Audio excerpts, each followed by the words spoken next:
नमस्कार, बहुत स्वागत है आपका हमारे इस खास पेशकश सेहत की बात में। हर बार की तरह एक बार फिर हम हाजिर हैं हेल्थ से जुड़े एक अहम मुद्दे को लेकर। आज बात करेंगे दिल से जुड़ी समस्याओं पर। इस खास टॉपिक पर जानकारी देने के लिए हमारे साथ हमारे खास मेहमान स्टूडियो में मौजूद हैं डॉक्टर एन के शर्मा जी। सर, बहुत स्वागत है आपका। और साथ में मौजूद हैं डॉक्टर पुष्पेंद्र शुक्ला जी। सर, आपका भी बहुत स्वागत है। तो आपसे हम आज हृदय से जुड़े हर पहलू पर बात करेंगे, लेकिन उससे पहले देखते हैं एक खास रिपोर्ट। चिंताजनक है बढ़ती हार्ट अटैक की समस्या। पिछले कुछ दिनों से सिर्फ भारत में ही नहीं बल्कि पूरी दुनिया में हृदय गति की बीमारियां और इसके कारण के मामले बढ़ रहे हैं। भविष्य में इस पर नियंत्रण पाया जा सके, इसके लिए जरूरी है कि हम सभी हार्ट को स्वस्थ रखने के लिए लगातार सजग रहें। हृदय रोग, खासकर हार्ट अटैक की संभावना कुछ वर्षों पहले तक अधिकतर एक उम्र के बाद ही होती थी, लेकिन कोरोना काल के बाद अब युवाओं में और यहाँ तक कि बच्चों में भी यह समस्या पाई जाने लगी है। यह घटना बेहद चिंताजनक है। पिछले दिनों कई ऐसी घटनाएं सामने आई हैं जब ऐसे लोगों को हार्ट अटैक का शिकार होते देखा गया जो न बिल्कुल स्वस्थ थे बल्कि उनकी उम्र भी ज़्यादा नहीं थी। हृदय स्वास्थ्य की समस्याएं वैश्विक स्तर पर गंभीर चिंता का कारण रही हैं। हृदय रोग या कार्डियोवैस्कुलर डिजीज यानी CVD दुनिया भर में पुरुषों और महिलाओं की मौत का प्रमुख कारण रहे हैं। लाखों लोग हार्ट अटैक के शिकार हो रहे हैं, जो कि चिंतनीय है। कार्डियक अरेस्ट भी है खतरनाक। यहाँ ये समझना जरूरी है कि हार्ट अटैक और कार्डियक अरेस्ट दोनों ही अलग अलग स्थितियां हैं। हृदय तक रक्त का संचार करने वाली धमनियों में किसी कारण से रुकावट की वजह से दिल तक रक्त का प्रवाह रुकने लगता है। ऐसे में हार्ट अटैक की दिक्कत होती है। वहीं कार्डियक अरेस्ट की स्थिति में दिल अचानक धड़कना बंद कर देता है। आज के समय में जिस गति से हार्ट की समस्या बढ़ रही है वो एक शुभ संकेत नहीं है। जीवन शैली में बदलाव, अनियमित खान पान, खराब डाइट, अनुवांशिकी, ब्लड प्रेशर, मोटापा, नशा, मानसिक तनाव, ये सभी हार्ट की बीमारी के जोखिम भरे कारण हो सकते हैं। अनहेल्दी डाइट, सोडियम, ट्रांस वसा, संतृप्त वसा की अधिकता और फल सब्जियों और फाइबर की कम मात्रा वाली डाइट हृदय रोग को बढ़ावा दे सकता है। दिल का रोग एक गंभीर समस्या है जिन्हें समय पर और निरंतर देखभाल की जरूरत होती है।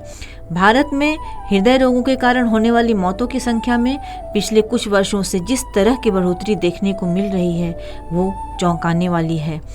परिवार के मेडिकल इतिहास की तुलना में खराब जीवन शैली इस वृद्धि के लिए प्रमुख रूप से जिम्मेदार है। जीवन शैली में गतिहीनता, मोटापा, तनाव और अनहेल्दी आहार की आदतें शामिल हैं, लेकिन एक स्वस्थ और संतुलित दिनचर्या को अपनाकर हम न अपनी बल्कि अपने अपनों को भी इस गंभीर बीमारी की चपेट से बचा सकते हैं। एक बार फिर आपका स्वागत है। वाकई इन दिनों जिस रफ्तार से हृदय से संबंधित हार्ट अटैक और कार्डियक अरेस्ट की घटनाएं बढ़ रही हैं वो बेहद चिंताजनक हैं। तो डॉक्टर साहब, सबसे पहले हम आपसे जानना चाहेंगे कि दिल की बीमारियों को लेकर के भी कई तरह की बातें सामने आती हैं और कई तरह की बीमारियां होती हैं। अगर हाँ तो वो कौन कौन सी हैं? क्योंकि साधारण तौर पर हम दिल की बीमारी का मतलब हार्ट अटैक ही समझते हैं। देखिए, बहुत अच्छा क्वेश्चन किया आपने। और आपके चैनल के माध्यम से देश और प्रदेश की जनता को मैं आज बहुत अच्छा टॉपिक है इसके माध्यम से जानकारी देना चाहूँगा, अवगत कराना चाहूँगा कि हार्ट एक बहुत महत्वपूर्ण अंग है हमारे शरीर का, एक बॉडी का। और सबसे ज़्यादा यदि हम अपने स्वास्थ्य में यदि कहीं किसी चीज़ के लिए खिलवाड़ करते हैं तो वो अपने हार्ट के साथ ही खिलवाड़ करते हैं, दिल के साथ ही खिलवाड़ करते हैं। आज जो पहले ज़माने में, पहले टाइम में, आपसे 10, 15, 20, 30 साल पहले भी देखा होगा तो मोस्टली सीनियर सिटीजन्स में हार्ट की प्रॉब्लम्स जो है पाई जाती थी। लेकिन आज हमारे नए नवयुवक जो है भी कई तरह की हार्ट से संबंधित रिलेटेड जो बीमारियां हैं उनसे ग्रस्त हो रहे हैं। चाहे वो हार्ट फेल्योर का हो, चाहे वो वाल की कोई प्रॉब्लम आ रही हो, या जो हमारी कोरोनरी आर्टरीज है उनके अंदर कोई ब्लॉकेज आ रहा हो। तो बहुत सारी चीज़ें हैं जिनके कारण या एरोटा का एनोरिज्म्स हो कई बार, तो बहुत सारी ऐसी चीज़ें हैं, कई हार्ट की ऐसी प्रॉब्लम्स है जिसके कारण दिक्कत आती है। लेकिन आम बोल चाल भाषा में हम सब लोग उसको सिंपल, चाहे वो किसी की एरोटा रैप्चर हो गई हो, डिसेक्शन हो रहा हो, तो उसके लिए भी हम यही बोलते हैं कि हार्ट अटैक हो गया। कोई हार्ट फेल्योर में गया है तो उसको भी हम यही बोलते हैं कि बट, या चाहे वो सडनली डेथ हो रही है या चेस्ट पेन, उसको एंजाइना का पेन करके आया तो उसके लिए भी हम, बट इन सब कारण क्या है, कोज ऑफ हार्ट डिसीज़ जो लगातार आज देश के अंदर, प्रदेश के अंदर जो लगातार बढ़ रही है, इसका रीज़न, कारण क्या है इसका, इस पर हमें विचार करने की आवश्यकता है और गहनता से विचार करने की आवश्यकता है और लोगों को जागरूक करने की भी आवश्यकता है। और बहुत अच्छा क्वेश्चन आपने रखा है। आपके चैनल के माध्यम से मैं जो थोड़ी शॉर्ट टाइम में कुछ जानकारी देना चाहूँगा। बिल्कुल, ये सब चीज़ें हैं। तनाव की बात आपने प्रमुख कही कि तनाव एक बड़ा कारण होता है हार्ट अटैक का, जो कि आज सबसे बड़ी भूमिका क्योंकि तनाव यदि रहेगा तो ब्लड प्रेशर का जो ब्लड प्रेशर है, हाइपरटेंशन है, वो उसका थोड़ा सा वो दिक्कत उसको सामने आएगी। जंक फूड, फास्ट फूड है, हर बच्चा, तीसरा बच्चा, चौथा बच्चा ओबेसिटी से ग्रस्त हो रहा है। तो ये सब चीज़ें जो है वो बीमारी का एक घर है। और हार्ट के लिए या किडनी के लिए मैं कहूँगा कि हाई ब्लड प्रेशर होना एक बहुत खतरनाक चीज़ है, एक डेंजर चीज़ है। बिल्कुल, और हमारा हृदय एक ऐसा अंग है जो लगातार हमें ऑक्सीजन रूपी संजीवनी देता रहता है, और हम इसकी अनदेखी करें, इसकी कद्र न करें तो ठीक से काम करना बंद करने लगता है और हमें इससे जुड़ी कई बीमारियों का सामना भी करना पड़ता है और पड़ जाता है, जो जानलेवा हो सकता है। और यही वजह है सर कि हमने कोविड के दौरान में देखा कि ऑक्सीजन के सिलेंडर की कितनी कमी है और लोग इसे समझने के लिए बिल्कुल तैयार नहीं। आज भी नज़र नहीं आ रहे हैं ऐसे लोग समझने के लिए कि ऑक्सीजन हमारे लिए कितनी महत्वपूर्ण भूमिका निभाती है हमारे मानव जीवन में। और जब कोविड के दौरान हमने देखा कि सिलेंडर मिल नहीं रहे थे ऑक्सीजन के, तब उनको लग रहा था कि नहीं, हमने अपने जीवन में कुछ गलतियां भी की हैं, ऑक्सीजन को कितना नुकसान, इस पर्यावरण को कितना नुकसान पहुंचाने का काम भी किया है। सर बिल्कुल आपने सही कहा। आपने देखा होगा आए दिन जो हमने कंक्रीट के जो यहाँ पर जंगल तैयार कर लिए, या पेड़ पौधों का तो जंगल नहीं रहा है, आजकल तो कंक्रीट के जंगल तैयार हो गए हैं। आप वहाँ देखिए कितना पॉल्यूशन है, कितना बहुत बुरा हाल इसका हो रखा है।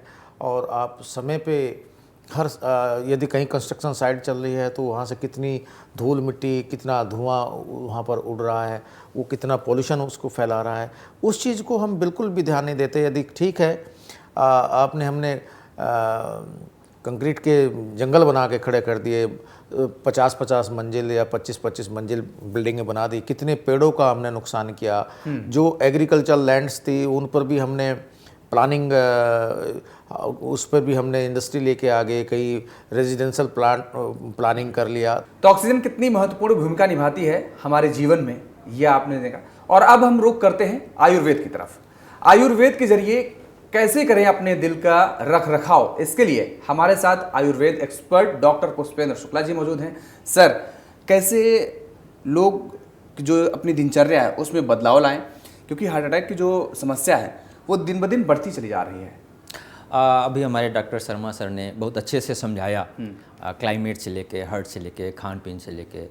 तो अभी जैसे हम तो स्टार्ट करते हैं कि हम पहले रोकें, क्योंकि आयुर्वेद में एक श्लोक है, स्वस्थ स्वास्थ्य रक्षणम, आयुर्वेद स्वस्थ स्वास्थ्य रक्षणम आतुर विकार प्रशमनम। मतलब हम स्वस्थ व्यक्ति की कैसे स्वास्थ्य की रक्षा करें, क्योंकि रोगी तो बाद में होगा, फिर जब वो रोगी हो तो कैसे हम इलाज करें। तो सबसे पहला तो जो बहुत पुराना कि prevention is better than cure, या जीवन शैली के बारे में जैसे डॉक्टर साहब ने बताया, तो एक्चुअल में आयुर्वेद में ये भी कहा गया है कि आयुषो वेदा इज आयुर्वेदा, मतलब जो आयु का ज्ञान है वही आयुर्वेद है। इसके चक्कर में हम लोग क्या करते हैं, अपनी जीवन शैली को बहुत तहस नहस किए पड़े हैं। जैसे हम किसी से कहते हैं कि आप अगर दिन में, आयुर्वेद में लिखा है कि दिन में सोने से वात की वृद्धि होती है और रात को जगने से कफ की वृद्धि होती है। तो अगर हम रात में देर तक जग रहे हैं तो इससे कफ की वृद्धि होती है, और कफ की वृद्धि ही होके ये हमारे अंदर जो स्रोतस होते हैं यानी हार्ट के चैनल्स में अवरोध पैदा करते हैं। यही अवरोध को हम ब्लॉकेज के रूप से समझ सकते हैं। फिर उसमें जब वायु का प्रेशर आता है यानी कि वात की वहाँ वृद्धि होती है तो वहाँ दर्द होता है, जिसे हम एंजाइना के पेन में या चेस्ट पेन या हार्ट के पेन के रूप में ऐसे समझते हैं। अब आयुर्वेद के केस में हम अपनी अग्निमांद को बहुत फोकस किया गया। अग्निमांद है डाइजेस्टिव फायर। तो डाइजेस्टिव फायर में भी आयुर्वेद में कहा गया, हमारा एक श्लोक होता है, तीन हमारे उपस्तंभ, जैसे मकान 4 खंभों में खड़ा होता है, तो हमारे स्वास्थ्य के 3 उपस्तंभ है। स्तंभ नहीं उपस्तंभ होते हैं, जिसमें निद्रा, भूख और ब्रह्मचर्य होती है। निद्रा माने सही समय पे सोना, सही नींद का सोना और गहरी नींद के साथ सोना। यहाँ दवा लेके सोने के लिए बात नहीं कर रहा हूँ, अपनी स्वस्थ निद्रा कैसे हो, ऐसे सही भूख कैसी हो, हमारा पेट मल यानी साफ कैसे हो और सही समय पर हो। ऐसा नहीं होता कि बहुत लोग मिलते हैं कि कभी भी जा रहे हैं स्टूल पास के लिए, तो वो एक सही समय हो। इसके लिए अगर हम देखते हैं तो सोना, जगना, खाना पीना, इन सबको सही रखें। और अगर हम इस बात को बहुत अच्छे से ध्यान दें, जो एक BHI के रूप में कहेंगे ब्रेन हार्ट इंटरेक्शन, ज़्यादातर हम लोग यहीं पे गड़बड़ी करते हैं। ब्रेन हार्ट का इंटरेक्शन ही हमें गड़बड़ करता है। ब्रेन का काम क्या होता है, जैसे अभी आपने भी शुरू में बोला था कि दिल हमें स्वच्छ ऑक्सीजन भेजता है, तो दिल हमें क्या करता है, खून की मात्रा ऑक्सीजन के साथ, क्योंकि जो केमिस्ट्री है HbO2, ज़्यादातर लोगों ने बायोलॉजी में तो पढ़ी होगी, तो केमिस्ट्री यही है HbO2 यानी खून और खून की मात्रा से साधन से पोषण, और ऑक्सीजन ये दिल भेजता है हमारे दिमाग को। अब दिमाग क्या करता है, हमारी फीलिंग्स, इमोशंस के माध्यम से केमिकल बायोलॉजिकल इम्बैलेंस करता है या बैलेंस करता है। अगर इमोशंस और फीलिंग बैलेंस के रूप में जा रहे हैं तो हमारा दिल भी स्वस्थ रहता है। अगर हम उल्टा इसको कर दें कि दिल क्या करे, ऑक्सीजन को भेजना और खून को भेजना दिमाग को कम कर दे, तो फिर दिमाग में स्ट्रोक नाम से या कुछ अटैक नाम से या चक्कर नाम से, इस नाम से रोगी आएंगे। अगर हमारे आयुर्वेद में रस, रक्त, मांस, मेद, अस्थि, मज्जा, शुक्र कहा गया है, तो जो भी खाते हैं हम वो रस के रूप में खाते हैं, फिर वो रक्त बनता है, फिर मांस, मेद, अस्थि, मज्जा, शुक्र करता है। दिल में हमारे रस और रक्त का बहाव होता है। अगर ये खाने में स्वस्थ पोषण के रूप में जाएगा तो दिल स्वस्थ रहेगा, मन स्वस्थ रहेगा तो दिल स्वस्थ रहेगा। बिल्कुल। और इसके साथ ही हार्ट स्ट्रोक के अगर कुछ मनोवैज्ञानिक पहलुओं के बारे में आप दर्शकों को बता सकें तो। मनोवैज्ञानिक पहलू, ये तो मुझे लगता है कि आज के युग के सबसे बड़ा सवाल है, और इस जवाब को जो समझ ले तो वही खुश है। संत रविदास जी बहुत पहले कह गए थे, कठौती मन चंगा तो कठौती में गंगा, है ना। अब वो तो हालांकि अलग परिप्रेक्ष्य में कहा गया था, लेकिन आजकल के युग में भी अगर हमारा मन खुश है, कभी देखो अगर हम खुश होते हैं तो बहुत हल्कापन महसूस होता है, बहुत अच्छा लगता है। अगर थोड़ा सा और नए ज़माने के गानों में जाना जाए तो गाना सुनागा, तू जो मिला सारी दुनिया मिली, खिला जो मेरा मन सारी बगिया खिली। अगर मैं खुश हूँ तो सब खुश हमें दिखते हैं, अगर मैं दुखी हूँ तो सब दुखी लगते हैं। तो अगर मैं खुश होता हूँ तो दिल पे भी प्रभाव आता है, पेट पे भी प्रभाव आता है, और हमारे खाने पीने पे भी इसका प्रभाव आता है। आयुर्वेद में भी कहा गया है इसको एक श्लोक के रूप में कि सम दोषा सम अग्नि सम धातु मल क्रिया प्रसन्न आत्मा इंद्रिय मन स्वस्थ इत अभिदिते। इस श्लोक में एक चीज देखेंगे कि प्रसन्न आत्मा, इंद्रिय और मन, इस सबको प्रसन्न होना चाहिए। मन प्रसन्न होना तो बहुत अच्छी बात है। मन प्रसन्न तो हम कहीं गए और किसी को देखो, एक मर्डर करने वाला किसी को मार रहा होता तो उसका मन प्रसन्न होता, क्योंकि मार रहा है। गाली देने वाला गाली दे रहा होता है तो उसके दिल के भड़ास निकाल के वो खुश हो रहा था। लेकिन मन प्रसन्न हो, आत्मा प्रसन्न हो, इंद्रियां भी प्रसन्न हो। इंद्रियां हमारे आँख, नाक, मुंह, अगर हम मुझसे नकारात्मक विचार कर रहे हैं, नकारात्मक सोच कर रहे हैं, नकारात्मक व्यवहार कर रहे हैं और नकारात्मक दर्शन कर रहे हैं, कुदृष्ट कर रहे हैं, को विचार सोच रहे हैं, तो फिर इसके माध्यम से ही हमें उद्वेग यानी एंजाइटी के रूप में चीज होगा, टेंशन यानी कि चिंता के रूप में होगा, डिप्रेशन यानी अवसाद के रूप में होगा। और यही जो मन, टेंशन, उद्वेग यानी एंजाइटी, टेंशन और हमारा जो मन अशांत रूप में है, यही दिल की बीमारियों को बढ़ाने का कारण करता है। इन्हीं से जो दिल की बीमारियां बढ़ती हैं तो फिर दिल हमारे दिमाग को खराब करता है। आपने कई बार देखा होगा कि जब डॉक्टर के पास जाते हैं, कार्डियोलॉजिस्ट के पास, तो घबराया, बेचैनी, ECG, पसीना, तो डॉक्टर ने ECG, 2D इको और कई सारे जांच करे, पर जांचना में डॉक्टर ने कहा भाई आपको गैस है या टेंशन है या स्ट्रेस है। तो कहने मतलब दिल अपने आप में कम खराब हो रहा, दिमाग ज्यादा उसे खराब कर रहा है। बिल्कुल। तो अगर हम दिमाग को कम खराब करें तो शायद दिल कम खराब हो। बिल्कुल, ये आपने बड़ी बात कही है। डॉक्टर साहब, आपसे जानना चाहेंगे कि और वो कौन कौन से प्रमुख कारण हैं जिनकी वजह से दिल से जुड़ी बीमारियां अक्सर हो जाती हैं? देखिए, आज भारतवर्ष में देखने को मिलता है, आपने देखा होगा हर पाँचवा छठा या सातवां आदमी जो है वो डायबिटीज़ से पीड़ित है, शुगर से पीड़ित है। क्योंकि मैं टेक्निकल पॉइंट पे हम आ जाते हैं, तो शुगर की वजह से कम समय में मैं इसको बताना चाहूँगा। शुगर की वजह से हमारी जो जितनी भी आर्टरीज है, जितनी भी वेंस है, जितनी भी नसें हमारी बॉडी के अंदर हैं, वो सब नैरो हो जाती है, सब सिकुड़ जाती है। और जब नैरो हो जाएंगी, सिकुड़ जाएंगी, तो ब्लड सर्कुलेशन भी अवरुद्ध होगा।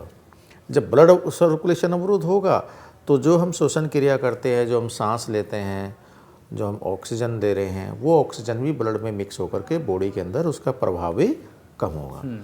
अब बॉडी के अंदर जब ब्लड सर्कुलेशन जो है वो सबसे ज़्यादा किसकी आवश्यकता होती है? ब्रेन को। जैसे अभी डॉक्टर साहब ने भी कहा, तो ब्रेन को ऑक्सीजन की सप्लाई कम हो जाएगी तो वो बिल्कुल उसको बेहोशी भी छाएगी और हाइपोक्सिया में भी जाएगा और बाकी ऑर्गन्स भी काम करना कम कर देंगे। उसी तरीके से जब ऑक्सीजन की सप्लाई कम होगी तो हार्ट को ब्लड की सप्लाई भी कम हो जाएगी। तो और जब डायबिटीज़ की वजह से हमारी जो आर्टरीज हैं, हमारे जो नसें हैं, वो जब नैरो हो जाएगी, सिकुड़ जाएगी, तो ब्लड सर्कुलेशन की सप्लाई भी धीरे धीरे कम होती चली जाएगी, जिसकी वजह से हार्ट को ब्लड की सप्लाई बहुत स्लो जाएगी। और बॉडी को चालू रखने के लिए हार्ट को अपनी कैपेसिटी से फिर क्या करना पड़ेगा? ज़्यादा काम करना पड़ेगा। उसकी धड़कनें बढ़ेंगी और बहुत सारी चीज़ें होगी और कोई दिक्कतें आएंगी।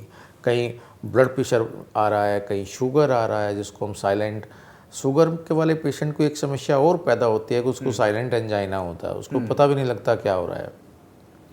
तो एक कोज नहीं है हार्ट के प्रॉब्लम्स के लिए, अनेकों कोज है। ओबेसिटी है और बहुत सारे कोज है, हमारे लाइफ स्टाइल है, हमारा स्ट्रेस है, हमारे बहुत ऐसे तमाम चीज़ें हैं जिनको हम ले करके चलते हैं। आज आप आधा घंटा आप मोबाइल पे काम कर लीजिए, आपका बीपी बढ़ जाएगा। तो बहुत ऐसे कारण हैं जिनकी वजह से हम लोग, डॉक्टर साहब ने बहुत अच्छी बात कही, रात को बहुत से लोग हैं जो लेट आवर्स तक, जबकि वो फ्री हो गए घर पे जाके 8 बजे, लेकिन सोएंगे 12 बजे, मोबाइल पे लगे तब तक वो मोबाइल पर लगे रहेंगे, उसी पे सर्चिंग करते रहेंगे, गूगल बाबा को देखते रहेंगे, यूट्यूब पे गाने सुनते रहेंगे, टीवी घर में है लेकिन उस पर नहीं सुनेंगे। तो ये सब चीज़ें जो है वो बीमारी का घर है। किसी का फ़ोन आ गया, मिस कॉल आ गई, किसी की मिस कॉल किसकी आ गई, कोई नंबर अननोन नंबर से फ़ोन आ गया तो उसी की टेंशन होगी ये फ़ोन किसका था। तो ये सब चीज़ें जो है हमारी जो सुख सुविधा की जो चीज़ें हैं, जिनको हमें पॉजिटिव लेना चाहिए, जिनको केवल हमें एक अपनी सुविधा के रूप में हमें यूज करना चाहिए थे, हम उल्टे उनके प्रति हमारा झुकाव, उतना लगाव हो गया कि हम खुद बीमार हो गए हैं उस चीज़ के लिए, और हमारी समस्या जो है वो दिन पर दिन बिल्कुल ऐसा लगता है कि हम उस इंस्ट्रूमेंट को नहीं बल्कि वो इंस्ट्रूमेंट हमें खुद ही चला रहा है। मोबाइल को हम साफ तौर पर कह सकते हैं। अरे भाई, आप मोबाइल किसी आदमी का आप जो है घर में जाए, आप कहीं कुछ भी लीजिए, उसे कहिए कि मुझे 50,000 रुपये दे दीजिए, वो 50,000 रुपये दे देगा, मोबाइल नहीं देगा, लेकिन अपना मोबाइल नहीं देगा। बिल्कुल ठीक है। और खासतौर से आपने बोल दिया कि अपनी वाइफ ने यदि बोल दिया कि आप इसका जरा पासवर्ड खोल दीजिए मोबाइल का, तो समझो मोबाइल को तोड़ देगा वो, लेकिन पासवर्ड नहीं खोलेगा। तो ये सब चीज़ें आज के टाइम में छोटा बच्चा नहीं देगा आपको, नहीं देगा। तो ये सब चीज़ें जो है वो हम इनकी जो मॉडर्न टेक्नोलॉजी है, उन टेक्नोलॉजी के भी हम लोग जो है आदी हो चुके हैं, हैप्चुअल हो चुके हैं। और हर पांचवा छठा आदमी वो एंजाइटी से ग्रस्त है, वो टेंशन से ग्रस्त है, हाई ब्लड प्रेशर से ग्रस्त है, शुगर से ग्रस्त है, ना खेलना है, ना दौड़ना है, ना उसकी पब्लिक सोसाइटी है। एक बहुत बड़ा कारण ये भी हो गया है, आपने देखा होगा रिलेशन नहीं रहे। पहले लोग बाग 10 लोग कोने पे खड़े होकर के चौराहे पे बैठ करके कहीं बातें कर लिया थे, पार्क में खड़े होकर बातें कर। अब रिलेशन ही नहीं है, ना किसी का मामा है, ना किसी का चाचा है, भी अगर हैं तो तब भी वो मोबाइल में लोगों के बीच में नहीं है। नहीं भैया, ना किसी का चाचा है, ना किसी के ताऊ है, ना किसी के बड़े बाबा है, ना किसी के छोटे बाबा है। तो एकल फैमिली वाली पद्धति भी आई, वो अकेला है, अपना चल रहा है, मोबाइल में अपना देख रहा है, उसको पता ही नहीं है कि मौसी क्या चीज़ होती है। बिल्कुल, ये भी एक उसे पता ही नहीं है कि ताऊ कौन होता है, उसे पता ही नहीं है कि चाचा कौन होता है, क्योंकि अंकल बना लिया उसने सबको। तो उसका जो सोशल लाइफ है वो भी बिल्कुल एकदम खत्म होगी। वो केवल उसने अपनी लाइफ बना लिया है मोबाइल, सोशल मीडिया वाले। Social media. डॉक्टर साहब, लेकिन हार्ट अटैक और अगर कार्डियक अरेस्ट के बीच के अंतर को हम अगर समझना चाहें तो अंतर क्या होता है, और आज इससे भी आप हमारे दर्शकों को समझाइए जरा। कुछ चीज़ें ऐसी होती है, कुछ suddenly cardiac arrest suddenly heart का जो धड़कनें हैं, हार्ट के जो चैम्बर्स है सडनली ब्लॉक हो गए, हार्ट ने अपना काम करना सडनली बंद कर दिया एकदम, और वो पेशेंट की जो ना with in A second death हो गई। हार्ट अटैक आया, उसको चेस्ट पेन हुआ, धीरे धीरे ब्लॉकेज बढ़ती गई, ब्लड सप्लाई कम हो रही है, और उसको थोड़ा समय मिला 2 घंटे 4 घंटे 5 घंटे का। हम लोग पेशेंट का ईसीजी करेंगे, इको करेंगे, टीएमटी करेंगे, देखेंगे क्या है क्या नहीं है, फिर एंजियोग्राफी करेंगे, उसमें हमें समय मिल जाता है। लगा ब्लॉकेज है तो वहाँ पर स्टंटिंग कर देंगे, यदि ज़्यादा ब्लॉकेज है तो उसकी बाईपास सर्जरी करेंगे। लेकिन सडनली कार्डियक अरेस्ट में क्या होता है कि जो हमारी हार्ट की जो चैम्बर्स है वो एकदम ब्लॉक हो जाते हैं और पेशेंट कोलैप्स। पुष्पेंद्र सर, आपसे समझना चाहेंगे कि अगर हार्ट अटैक और कार्डियक अरेस्ट के बीच का अंतर हम समझना चाहें आयुर्वेद भाषा में, तो वो कैसे आप समझाएंगे दर्शकों को? आयुर्वेद में हम लोग जो अग्निमांद आजकल करते जाते हैं, अग्निमांद माने कि हमारी डाइजेस्टिव फाइबर इतनी अच्छी नहीं है, या हम पिज्ज़ा बर्गर या हाई कोलेस्ट्रॉल, या हम सोच रहे हैं कि दूध आजकल का पी रहे हैं देर रात में, कि पहले था कि दूध पी के सोना है, लेकिन अब हम दूध पी के सो गए, हमने तो 10-11 बजे पूरा खाना खाया और उसके बाद जस्ट आफ्टर दूध पी लिया तुरंत बाद। अब वो अग्निमांद ही करेगा। अब जब अग्निमांद करेगा तो फिर वो हमारे कफज की वृद्धि करेगा। कफ माने मैं क्लियर कर दूं, कफ माने हम यहाँ सर्दी जुकाम की बात नहीं कर रहे हैं। आयुर्वेद में कफ से 20 रोग होते हैं, वो अवरुद्धता पैदा करेगा। कफज की जब प्रकृति होती है तो आम दोष पैदा होता है। आम माने फिर क्या, वो आम माने मैंगो नहीं या जनरल नहीं, आम माने पहले लोग समझते थे आव कहते थे। तो एक्चुअली जब इनडाइजेशन हमारे में टॉक्सिन्स का collection due to improper digestion होता है, उसे आयुर्वेद में आम बोलते हैं। वो लंबे समय तक जब कलेक्ट होता जाता तो अवरुद्धता पैदा करता है। अब वहाँ पे एक व्यक्ति ने एक टेंशन स्ट्रेस या बहुत ज़्यादा मेहनत कर लिया, मान लीजिए कि हमारा हार्ट, अभी हम बीपी घर पे नाप के गए तो लगा 130/90, बोले 130/90 तो कोई बड़ी बात नहीं है। अब हम दौड़ना स्टार्ट कर दिए, ट्रेडमिल में चलना स्टार्ट कर दिया बहुत तेज, और वो प्रेशर, वायु का प्रेशर बढ़ता जा रहा, इम्पल्स जो है उतने वो बढ़ते जा रहे हैं और दिल उतना लेवल उठा नहीं पाता। आपने देखा होगा जब कभी बहुत गुस्सा में होता है तो काम क्रोध पित्त, ऐसा आयुर्वेद के श्लोक में भी बताया गया है और रामचरित में भी आप देखोगे काम क्रोध पित्त इससे जोड़ा गया है। जब कोई कामी व्यक्ति हो या बहुत क्रोधित व्यक्ति हो या पित्त बढ़ा हुआ, तो देखो उसके हाथों में ऐसे कंपनसा होने लगता है। वो बोलता भी है तो उसके वर्ड बहुत क्लियर नहीं आते शब्दों में। जैसे हमने कहा कि रुको, तो रुको नहीं, रुको ऐसा बोलते। तो ये समझ लो अगर ये लेवल आ रहा है या हम चल रहे हैं, दौड़ रहे हैं और वहाँ पसीना आ रहा है, तो व्यक्ति कैसे समझते हैं कि मैं दौड़ रहा हूँ इसलिए पसीना आ रहा है, जबकि वो कहीं ना कहीं हार्ट एक संदेश दे रहा होता है। दिल के जरिया हमारे जो फेफड़े को ऑक्सीजन जाती है वो संदेश दे रहा होता है जब सांस फूल रही होती। कई बार हम सांस फूल रही दौड़ते समय, ट्रेडमिल पे चलते समय, या बहुत मेहनत करते समय, नाचते गाते समय, या हमको याद देखा कि रामलीला में रावण बहुत तेज चिल्ला रहा है, हनुमान जी बहुत तेज डांस करके चिल्ला रहे हैं। तो अगर थोड़ा सा पसीना आया, बेचैनी लगी, चक्कर, तो वो क्या महसूस करते, मैं चिल्ला रहा हूँ इसलिए ऐसा हो रहा। लेकिन अगर थोड़ी सांस फूल रही है या धड़कन बढ़ रही है, घबराहट या कंपन हो रहा है, तो एक संदेश होता है कि प्लीज स्टॉप, आप यहीं पे तुरंत रेस्ट करो। अगर वही नहीं रेस्ट कर रहे हैं तो फिर कार्डियक अरेस्ट ही होना है ना। तो वो सबसे पहला मेरा जो आपके चैनल के माध्यम से सबको संदेश ये है कि आप चल रहे हो, दौड़ रहे हो, सीढ़ी चल रहे हो, गाना गा रहे हो, डांस कर रहे हो, डायलॉग कर रहे हो, और आपको लगे कि ये तो ऐसा नहीं होता है, हमको सांस थोड़ा फूलना महसूस हो रहा है, हमारी धड़कनें बढ़ रही हैं, तो आप बोल के थोड़ा शांत होके पहले तो वहाँ बैठ जाओ और जो भी आपके सहयोगी उन्हें बताओ कि मुझे ऐसा हो रहा है। फिर वो जो किया जाएगा वो तो बाद में किया जाएगा, लेकिन सबसे पहला स्टेप आप फुल स्टॉप करना वहाँ जरूरी है, क्योंकि यही अगर हम रेस्ट नहीं करेंगे तो कार्डियक अरेस्ट होगा। और हार्ट अटैक तो ऐसे नहीं हो जाता है कि हम बिल्कुल ठीक हैं और हार्ट अटैक हो गया। अब हम समय हमारे खानदान में, मतलब किसी के खानदान में बीपी शुगर का रोगी है और किडनी का रोगी है, और हम सोचते हैं मैं तो अच्छा खाता पीता सोता हूँ, मेरे को तो कुछ होगा नहीं, कोलेस्ट्रॉल की जांच करा ही नहीं रहे, बीपी की जांच करा ही नहीं, शुगर की जांच करा नहीं रही। बहुत सारे ऐसे रोगी आते हैं कि कल जांच कराई थी 400 शुगर आया। ऐसे रोगी आते हैं कि सर दर्द हो रहा है, हमारे पास बहुत सारे रोगी आते हैं, सर दर्द हो रहा है, मैं थोड़ा एलोपैथ की कोई पेन किलर ले लेता हूँ, मेरा ठीक हो जाता है। बीपी नापो तो उनका 220-150 आता है।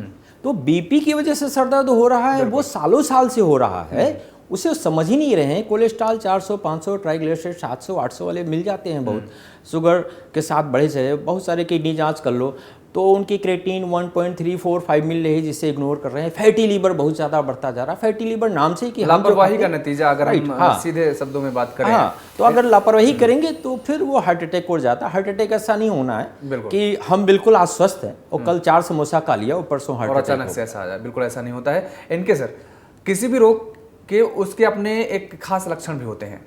अब हमें ये बताएं आप कि हार्ट अटैक के क्या लक्षण होते हैं, क्या कार्डियक एक लक्षण होते हैं, और कैसे हम समझें कि अब हम इस बीमारी से ग्रसित हो सकते हैं? देखिए, यदि आपको फील हो रहा है, जैसे डॉक्टर साहब ने कहा, भी स्वेटिंग हो रही है, पसीना आ रहा है ना, अनकंफर्टेबल फील कर रहे हैं आप, घबराहट हो रही है या बेचैनी हो रही है, छाती में दर्द है और आपकी शोल्डर में, आपकी बाजू में पेन आ रहा है, या पीछे बैक की साइड में भी पेन जा रहा है, या आपको ऐसा लग रहा है कि मुझे चक्कर आ रहे हैं, मुझे मतलब मैं गिर जाऊंगा, है ना, या सांस लेने में तकलीफ हो रही है, मेरी सांस फूल रही है, प्रॉपरली सांस नहीं ले पा रहे हैं, तो ये कुछ सिम्टम्स है। इनमें से कोई सा भी इस तरह का सिम्टम्स हमें दिखाई देता है, रेस्टलेस हो रहे हैं, बेचैनी हो रहे हैं, है ना, प्रॉपरली सांस ही नहीं आ रहा है, प्रॉपरली चेस्ट पेन लगातार बना हुआ है, बहुत एक्यूट पेन हो रहा है, तो हमें कई बार हम लोग क्या करते हैं, चेस्ट पेन होगा, पेशेंट बोलते हैं कि गैस्ट्रिक की प्रॉब्लम आ रही है, जबकि उनको हार्ट अटैक हुआ हो रखा होता है। और समय समय पर हमें इन सब चीज़ों को थोड़ा सा देख लेना चाहिए कि हमें दूसरे पहलू पर भी ध्यान रखना चाहिए कि हमारी जो लाइफ स्टाइल है, हमारा जो खान पान है, वो किस तरह का है, हमने कितना अपना कोलेस्ट्रॉल कवर करके रखा है, अपने शुगर को कितना मेंटेन करके रखा है, ब्लड प्रेशर को हमने कितना मेंटेन करके रखा है, हमने अपनी ओबेसिटी को हमने कितना मेंटेन करके रखा है, दिनचर्या हमारी किस तरह की है, इन सब चीज़ों को हम थोड़ा सा करके रखेंगे। यदि कोलेस्ट्रॉल वगैरह सब चीज़ को रखेंगे, कवर करके रखेंगे, और डेली जितनी हम जो कैलोरी ले रहे हैं उसको हम कितनी हम बर्न कर रहे हैं, कितनी हम उसको तो मैं समझता हूँ इन सब चीज़ों को, छोटी छोटी सावधानियों को से हम बच भी सकते हैं, और उन जो सिम्टमेटिकली जो चीज़ें हैं उन पर हमने यदि ध्यान दे ले इस समय पर कि चेस्ट पेन हो रहा है, तो हम तुरंत डॉक्टर के पास में जाना चाहिए। लापरवाही बिल्कुल नहीं बरतनी चाहिए, और डॉक्टर एन.के. शर्मा जी ने बड़ी ही अच्छी तरीके से आपको बताया, और डॉक्टर पुष्पेंद्र शुक्ला जी ने भी बड़ी अच्छी बातें बताई हैं कि सही जीवन शैली और सही खान पान से हम कैसे बच सकते हैं दिल की बीमारी से। डॉक्टर पुष्पेंद्र शर्मा जी ने भी आपको बताया, योगासन के बारे में भी डॉक्टर साहब ने जिक्र किया कि किस तरीके से हम योगासन करके अपने आप को स्वस्थ रख सकते हैं, और तनाव जो कि एक बहुत बड़ा कारण है, तनाव मुक्त रहना चाहिए। जीवन में तनाव केवल एक बीमारी लेकर के नहीं आता है, बल्कि तनाव एक ऐसी बुरी चीज़ है जो कि अनेकों बीमारी अपने साथ लेकर के आती है। और दोनों डॉक्टर साहब ने बताया कि किस तरीके से हम अपने जीवन शैली को सात्विक बना सकते हैं। बहुत बहुत शुक्रिया सर एन.के. सर, और बहुत बहुत शुक्रिया सर पुष्पेंद्र सर, आपको भी आपने समय दिया, हमारे स्टूडियो में आप आए और दर्शकों को आपने बताया, और हमें उम्मीद है कि हमारे दर्शक को आज का शो जरूर पसंद आएगा। डॉक्टर साहब, हमारे शो में आने के लिए आप दोनों मेहमानों का बहुत बहुत शुक्रिया एक बार फिर से, और आप खबरों के लिए बने रहिए TV 27 न्यूज़ के साथ। नमस्कार।